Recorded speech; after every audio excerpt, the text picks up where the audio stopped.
Bienvenue sur le podcast de Philippe. On se plonge aujourd'hui dans un sujet fascinant. Ah oui, L'intelligence artificielle dans la création de médicaments. d'accord. On va se baser sur pas mal d'infos, ChatGPT, Perplexity Numerama et Gemini 2, Oui. pour essayer de comprendre si on est vraiment à l'aube d'une nouvelle ère où les médicaments sont conçus par des algorithmes. Tout à fait. Et puis on va parler de cas concrets, Oui. médicaments pour le trouble obsessionnel compulsif, fibrose pulmonaire, qui sont déjà en phase d'essai clinique. C'est assez incroyable. C'est vrai que l'IA s'immisce de plus en plus dans le domaine pharmaceutique. Oui. Et à différents niveaux. On la retrouve dans l'identification de nouvelles molécules prometteuses, Exactement. mais aussi dans l'optimisation des essais cliniques. Alors, justement, en parlant de cette fameuse identification de molécules, Oui. comment l'IA arrive à analyser des millions de molécules pour trouver celles qui pourraient être efficaces contre une maladie? Alors ça, c'est ce qu'on appelle le criblage virtuel. D'accord.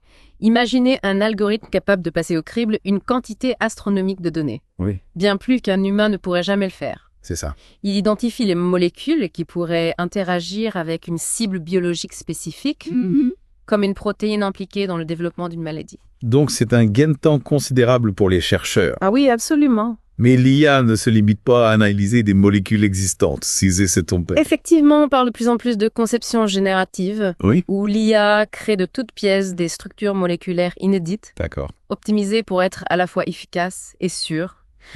Des molécules qu'on n'aurait peut-être jamais découvertes sans l'aide de l'IA. Et on voit déjà des applications concrètes de cette technologie. Oui. Exscientia et Sumitomo Denippan Pharma, par exemple, ont développé le DSP Rohan-Taekwondo, Oui.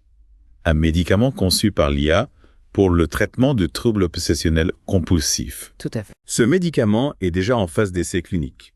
Oui, c'est un exemple parmi d'autres. Yeah. In Silico Medicine utilise le deep learning, Mm. une branche de l'IA, Oui. pour générer de nouveaux candidats médicaments. D'accord. Ils ont déjà identifié des molécules prometteuses pour la fibrose pulmonaire, une maladie grave qui affecte les poumons. Et Benevolent AI, quant à elle, se concentre sur la réorientation de molécules existantes. Oui. Ils ont notamment exploré le potentiel de certains composés pour lutter contre la COVID-19. On voit que l'IA ouvre un large éventail de possibilités. Absolument. Et les grands groupes pharmaceutiques l'ont bien compris. Oui. Pfizer, Novartis, Sanofi, tous investissent massivement dans l'IA. D'ailleurs, Demi Hassabis, à la tête de Google DeepMind, a prédit que l'on verrait le premier médicament entièrement conçu par l'IA Oui. en phase d'essai clinique d'ici la fin de l'année 2025. On s'approche de cette réalité à grands pas. C'est vrai. C'est une perspective excitante, mais il faut quand même rappeler que l'IA, aussi puissante soit-elle, ne peut pas tout faire. Non. Il y a des défis de taille à relever. Alors justement, quels sont ces défis? Oui. Qu'est-ce qui freine encore le développement de médicaments par l'IA? Un des premiers obstacles, c'est le besoin en données. Pour que l'IA puisse apprendre et produire des résultats fiables, Oui. il lui faut une quantité massive de données de haute qualité. Oui. Si les données sont incomplètes ou biaisées, les résultats seront faussés. Et comment on fait pour s'assurer de la qualité de ces données, justement? Oui. Est-ce qu'il y a des mécanismes pour vérifier leur fiabilité Oui. avant de les fournir à l'IA? Absolument. La validation des données est une étape cruciale. Il faut des protocoles rigoureux D'accord. pour s'assurer que les données sont exactes, complètes et représentatives. Ouais. C'est un travail minutieux qui implique souvent des experts dans différents domaines. Un autre défi que vous avez évoqué, c'est la complexité des systèmes biologiques. Oui. Comment l'IA peut appréhender cette complexité pour concevoir des médicaments qui seront réellement efficaces et sûrs? C'est un défi majeur, le corps humain est un système incroyablement complexe, avec des interactions multiples et des mécanismes subtils. C'est ça. Il est difficile de modéliser cette complexité avec l'IA, même avec le progrès les plus récents. Donc, malgré ses capacités impressionnantes, l'IA a encore besoin de l'expertise humaine pour interpréter les données, Tout à fait. valider les résultats, comprendre les nuances du corps humain. Tout à fait. L'IA est un outil puissant, Oui. mais elle ne remplace pas l'intelligence humaine.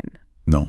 La collaboration entre les experts en IA, les biologistes, les chimistes et les médecins est essentielle pour garantir le développement d'un médicament efficace et sûr. Et qu'en est-il de l'aspect réglementaire? Est-ce que les autorités sanitaires sont prêtes à approuver des médicaments conçus par l'IA?